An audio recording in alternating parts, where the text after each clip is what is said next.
¿qué es lo que sucede inmediatamente antes de entrar y pisar esa tierra prometida? Bueno, lo primero que sucede es precisamente cruzar el Jordán. Mira cómo lo dice ahí Josué 3:9. Josué le dijo a los israelitas: vengan y escuchen lo que dice el Señor su Dios. Hoy sabrán que el Dios viviente está entre ustedes. Sin lugar a dudas, Él expulsará a los cananeos, hititas, heveos, fereceos, gergeseos, amorreos, jebuseos y los feos. Qué complicados esos nombres, ¿verdad? Pero bueno, Él los echará. Miren, el arca del pacto que pertenece al Señor de toda la tierra los guiará al cruzar el río Jordán. El Jordán era la frontera natural para entrar a la tierra prometida. Era un río, el río de los más famosos en Israel, de los más famosos en la Biblia. ¿Y por qué es tan famoso? Porque representa la transición. Pasar de la vida en el desierto, de ser vagabundos en el desierto, ahora a ser dueños de una tierra, a labrar esa tierra y disfrutar del fruto de esa tierra. Pasarían de ser nómadas en el desierto, expuestos a todo lo que el desierto les daba y los peligros que significaba, sí con la bendición de Dios, pero finalmente sin una tierra propia. Ahora tenían que transicionar a una tierra que Dios les había prometido. Y para eso necesitaban un cambio en su forma de pensar. ¿Y qué específicamente era?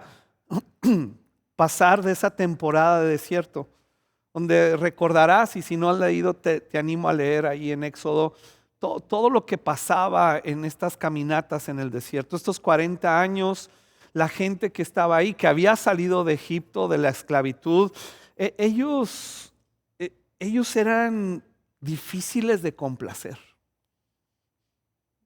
¿Te has topado con gente difícil de complacer? Difícil de complacer. A veces yo veo el espejo y veo a alguien difícil de complacer. Y ellos en el desierto tenían muchas ideas humanas que venían arrastrando de Egipto. Es que Egipto así le hacíamos, es que Egipto así cocinábamos, es que Egipto así, Egipto y está en nuestras ideas, nuestra cultura, nuestra manera de ser. Pues tú sabes, somos norteños, la carne asada. Esta es nuestra manera, es nuestra forma, es en la manera en que nos educaron, nos formaron en nuestros hogares, nuestra religión tradicional, nuestras escuelas, y nos enorgullecemos de ello y no es malo. Pero ahora ellos tenían que transicionar a los pensamientos de Dios, a la guianza del Espíritu Santo. Y eso es lo que significa el Jordán. Dejar mi manera de pensar tan humana y empezar a ser transformados por el poder del Espíritu Santo. Mira cómo Jesús tuvo que pasar por el Jordán. Antes de su ministerio visible, donde hubieron milagros de todo tipo, Jesús fue al Jordán. Nos lo relata Mateo 3:13. Jesús fue de Galilea al río Jordán para que Juan lo bautizara. Después del bautismo, después del Jordán, mientras Jesús salía del agua, los cielos se abrieron y vio al Espíritu de Dios que descendía sobre él como paloma, y una voz dijo desde el cielo: este es mi Hijo amado, quien me da un gran gozo. Jesús tuvo que pasar por el Jordán, donde fue lleno del Espíritu Santo. Jesús, verdaderamente Dios, pero verdaderamente hombre, Él necesitaba, antes de iniciar el ministerio visible que traería salvación a la humanidad, Él tenía que pasar por el Jordán. Tú y yo tenemos que pasar por el Jordán. Habla de la llenura del Espíritu Santo en nuestras vidas. Ahora, cuando hablamos del Espíritu Santo, hay algunos, no sé si tú seas uno de esos, yo sí soy uno de esos, de los que se asustan. Porque a través de los años, pues llevo ya más de 30 años en la iglesia, pues he visto cada cosa rara. Cada cosa que tú dices, qué oso, qué vergüenza, Y si esto va a pasar así en la iglesia, pues yo ni quiero invitar a mis amigos. Me daría mucha vergüenza que vieran este espectáculo. Y algunos tienen la idea de que ese es el Espíritu Santo. Ahora, la Biblia nos dice de manifestaciones del Espíritu Santo. Hay muchas, pero no es el Espíritu Santo la manifestación. Es como si yo dijera que tú eres la ropa que traes. No, esa es la ropa que te pusiste, pero tú no eres la ropa que traes. Tú no eres el peinado que traes. Tú eres esa persona en tu interior. Y entonces nos asustamos, pensamos que, híjole, si le pedimos al Espíritu Santo que nos llene, nos bautice, voy a empezar a hacer cosas raras. Y no es así. El Espíritu Santo es Dios, con todos los atributos de Dios. Es una persona divina, con intelecto, con capacidad de comunicarse. Es una persona divina, sí, pero con sentimientos, con propósito, que le encanta interactuar entre nosotros. El Espíritu Santo es la promesa de Dios que moraría en nuestro interior. Entonces Jesús pasa por el Espíritu Santo, por esa llenura, y no ves a Jesús saliendo del agua así loco, con los ojos en blanco, ¿no? Lleno del Espíritu Santo. ¿Y a dónde lo lleva Dios después de esa llenura? Le dice: te tengo una gran tarea. Vamos al desierto porque vas a enfrentar a las fuerzas del mal. Sin el Espíritu Santo no tendríamos ese poder. Por eso Jesús le dice a sus discípulos: no se vayan de Jerusalén hasta que venga el Espíritu Santo sobre ustedes, y entonces van a recibir el poder para ser testigos de la resurrección. Ellos habían estado en la resurrección, habían visto a Jesús resucitado, pero no tenían el poder para ser testigos de la resurrección.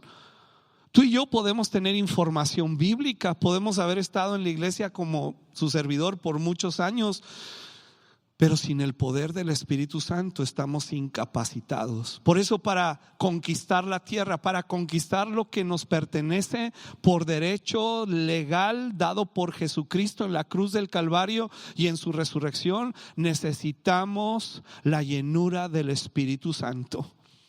Jesús va al desierto, enfrenta las tinieblas. Mira, Jesús está enfrentando al diablo y el diablo lo está tratando de engañar con la misma Biblia. Por eso no es qué dice un versículo, no es qué te dice Dios a través de la Biblia, es qué es lo que Dios quiere comunicarme a través de su palabra. Solo lo sé por el Espíritu Santo. El Espíritu Santo es el que me consuela, el que me libera. El Espíritu Santo es el que me guía a la verdad, que me imparte sabiduría, gracia, fortaleza. Los israelitas iban a entrar a una tierra prometida y no sabían qué se iban a encontrar ahí. Ellos necesitaban el Espíritu Santo. Tú y yo necesitamos al Espíritu Santo.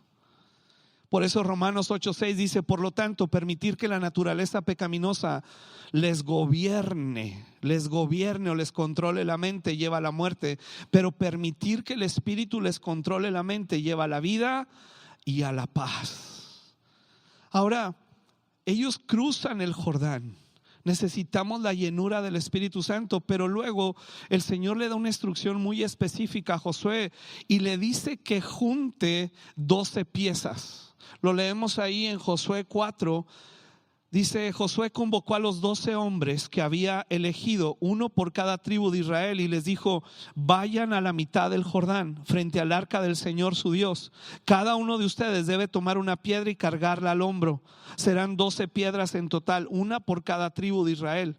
Las usaremos para levantar un monumento conmemorativo.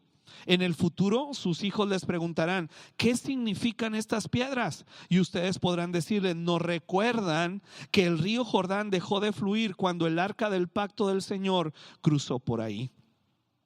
Esas piedras quedarán como un recordatorio en el pueblo de Israel para siempre. Los seres humanos necesitamos recordatorios. necesitamos algo visible, algo tangible, algo que nos recuerde lo que Dios ya ha hecho. Y ellos van y sacan piedras del río. Y si el río Jordán representa la llenura del Espíritu Santo en nuestras vidas, entonces esas piedras sacadas del Espíritu Santo representan la palabra de Dios. Es ese testimonio, su palabra, ese testimonio de lo que Dios ha hecho y de lo que Dios hará.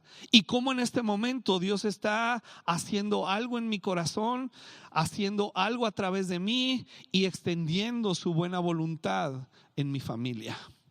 Es la palabra de Dios viva y eficaz que entra como espada de dos filos.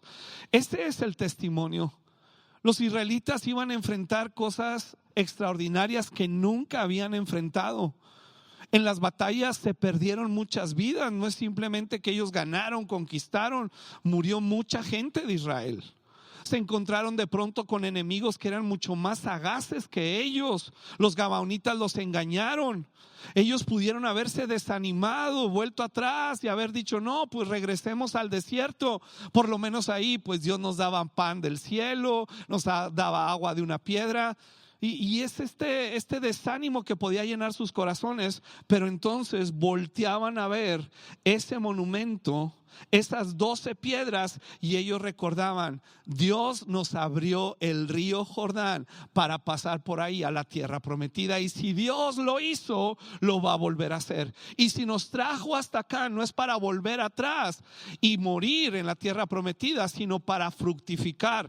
Entonces yo necesito la palabra de Dios, porque enfrento todos los días, enfrento resistencia a lo que es la voluntad de Dios, enfrento la resistencia en mi vida y a mi alrededor. Y entonces yo necesito ir a la palabra de Dios. ¿Qué dice la palabra de Dios?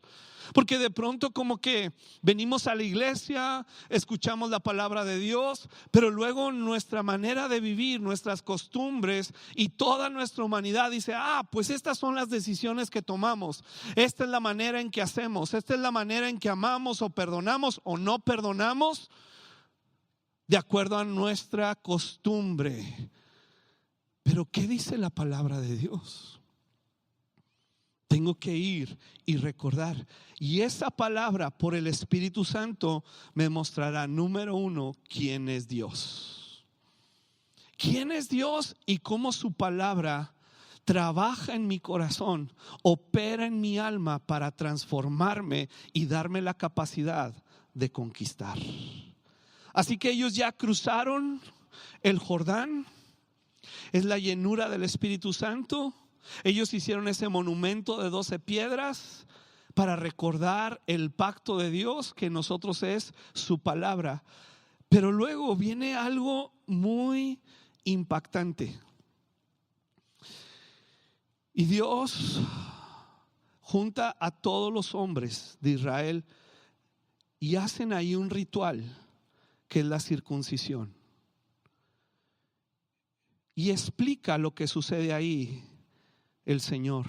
Se lo explica a Josué y dice Josué 5:9: luego el Señor le dijo a Josué: hoy he hecho que la vergüenza de su esclavitud en Egipto salga rodando como una piedra. Por eso ese lugar se llama Gilgal hasta el día de hoy. La vergüenza.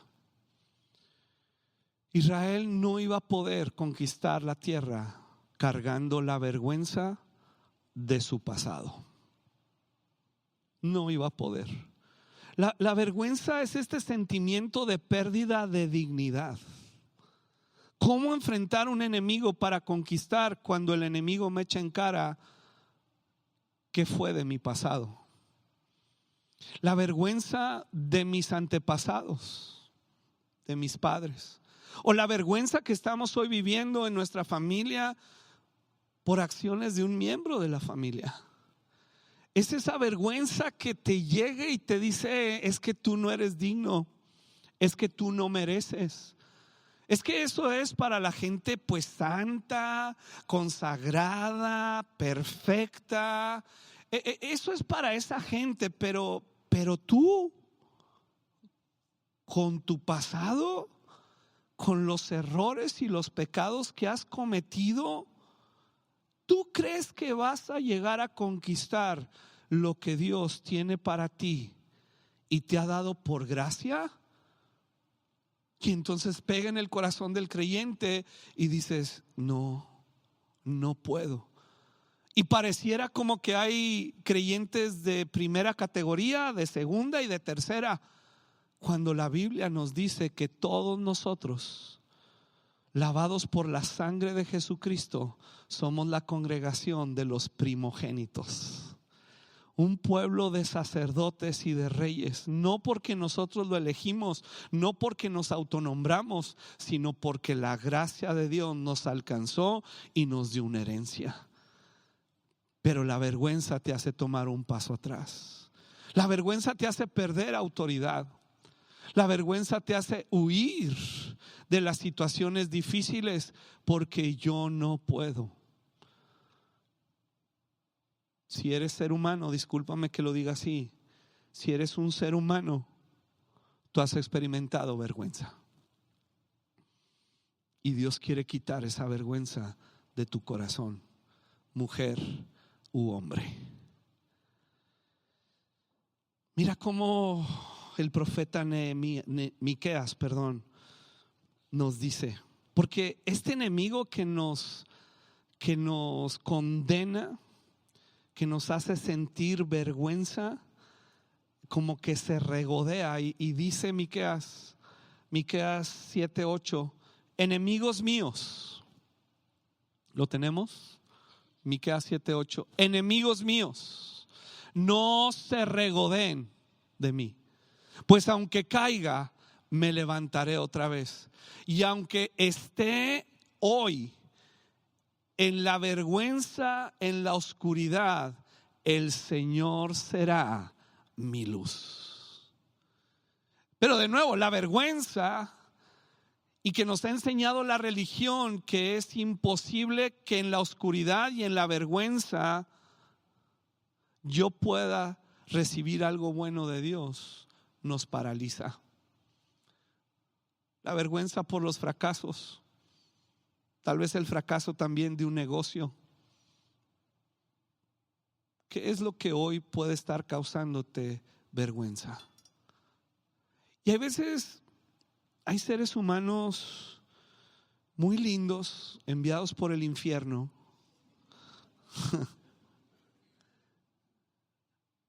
que te escupen esa vergüenza. Papás, no hables de las cosas vergonzosas de tus hijos con nadie. A mí me da mucha pena como pastor cuando a veces en broma se acerca, no, dile pastor a mi hijo porque, y empiezan a sacar el, yo no tengo que saber eso. Las cosas vergonzosas en el matrimonio. Yo soy otro ser humano, no tengo capacidad ni de perdonar ni de restaurar a nadie.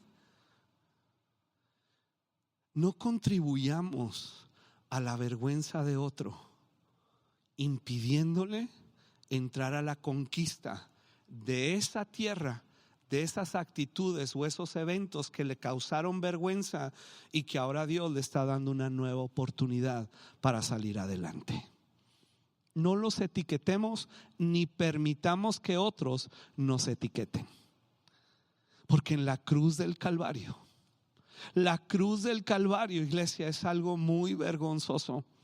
Isaías 53 nos describe los sufrimientos de Cristo y dice que fue despreciado, que fue deshecho, que fue maltratado, que fue despojado.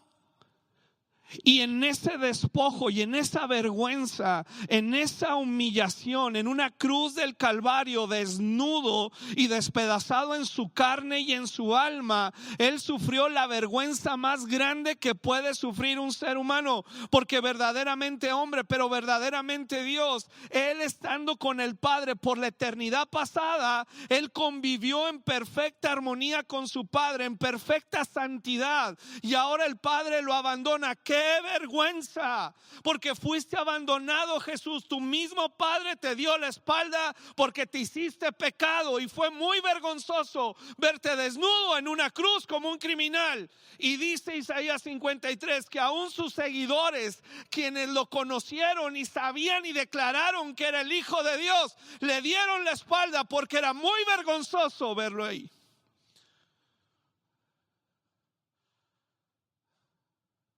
Pero ahora tú y yo podemos cargar un crucifijo. No tiene nada de malo. Pero eso que cargas ahí es una vergüenza muy grande. ¿Para qué? Para librarte de tu vergüenza. Para eso es. Para librarte de tu vergüenza. Sí. Si Él fue avergonzado, Él fue desechado, Él fue abandonado, para que yo nunca fuera abandonado y para que tú y yo supiéramos que nunca, bajo ninguna circunstancia, tú vas a avergonzar a Dios, porque eres hijo, eres amado y te ha dado de su Espíritu Santo para que sigas caminando con la cabeza en alto, gracias a la vergüenza de su Hijo, que hoy no te imparte vergüenza, sino gracia, misericordia, poder. Te sienta a la mesa, te da de su alimento y Él saca la cara por ti y dice: este es mi Hijo amado, que trae mucha alegría a mi corazón. Sí. Líbrate de la vergüenza. No sé qué haya pasado en el pasado, mujer. Líbrate de la vergüenza. Eres digna a los ojos de Cristo. Nadie puede ponerte como un ser humano de segunda categoría. No importa qué tan profundo y tan oscuro haya sido ese momento y esa circunstancia, qué tan profundo y oscura haya sido esa decisión lamentable. En el Señor tú tienes dignidad, tienes honra, porque eres hija y eres muy amada. Y tú, hombre, despójate de esa vergüenza por el error, por el pecado. Él no vino a condenarte, Él vino a salvarte. Israel tenía que ser libre de la vergüenza. Si tú y yo vamos a conquistar, si tú y yo nos vamos a extender a las promesas de Dios y disfrutar de su bondad, necesitas Gilgal. Necesitas que Dios quite ya esa vergüenza. Así que Israel pasa por Jordán, que es la llenura del Espíritu Santo, transicionar de una mente carnal humana a la mente del Espíritu Santo, a la guianza y el poder del Espíritu Santo. Ponen este monumento de 12 piedras que para nosotros es la palabra de Dios, el testimonio seguro de lo que Dios ha hecho y está haciendo. Pero luego viene a quitar la vergüenza. Hay una cuarta cosa que sucede aquí cuando ya están a punto de invadir Jericó.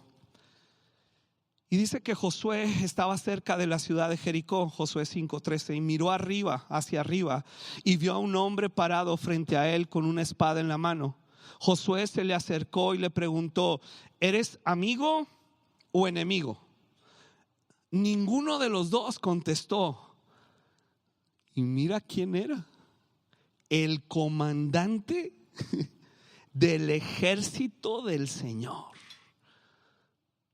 Entonces Josué le dice: pues qué bueno que viniste. Pues yo soy el comandante del ejército de Israel. ¿Qué tal si intercambiamos algunas estrategias militares? ¿Qué tal si te explico yo cuáles son mis técnicas, lo que aprendí en el desierto, cuando dirigí a Israel en la batalla contra Amalek? Y no dice eso. En el momento que sabe quién es, dice Josué: cayó rostro en tierra ante él con reverencia. Y le dice: estoy a tus órdenes, ¿qué quieres que haga tu siervo? Suena muy parecido a cuando Saulo de Tarso, respirando amenazas contra la iglesia, iba camino a matar a algunos creyentes. Y en ese camino, en ese desierto, el Señor viene a quitar su vergüenza, la vergüenza de ser un asesino. Y cae al suelo y le dice: ¿quién eres, Señor? ¿Y qué quieres que yo haga? Esto está expresando que es importante recibir el gobierno de Dios. Una vida sin gobierno es una vida infructuosa. Ellos venían del desgobierno. En el desierto era un desgobierno. Cada quien hacía lo que le daba la gana, cada uno de acuerdo a sus criterios y a lo que había recibido de sus padres, aprendido algunos de Egipto. Pero ahora era el reino de Dios estableciéndose para gobernar sus corazones. ¿Qué quieres que yo haga? Y el comandante del ejército del Señor le contesta: quítate los zapatos. ¿Por qué los zapatos? Porque sin zapatos te vuelves vulnerable. Sal a la calle a caminar sin zapatos en el calorón de la canícula y se te van a hacer pedazos los pies, las piedras, los vidrios. Es peligroso andar sin zapatos. Pero aquí es la expresión donde yo estoy vulnerable ante Dios. Yo vivo bajo su gobierno. Sí estoy lleno del Espíritu Santo, sí conozco su palabra, sí ha quitado mi vergüenza, pero yo necesito ser gobernado por el Espíritu Santo. Y en esta era donde nadie quiere gobierno, donde todos nosotros argumentamos la libertad de hacer lo que nos parece bien. Y a mí me parece bien hacerlo, y es mi vida, y es mi cuerpo, y es... Tiene que llegar el momento donde diga: ¿qué quieres que yo haga, Señor? Y nunca te va a pedir que hagas algo que vaya en contra de tu conciencia. Nunca. La religión sí, pero Dios tiene una buena, perfecta y agradable voluntad para ti. Pero necesitas despojarte de tus zapatos, necesitas volverte vulnerable, esperar en Dios.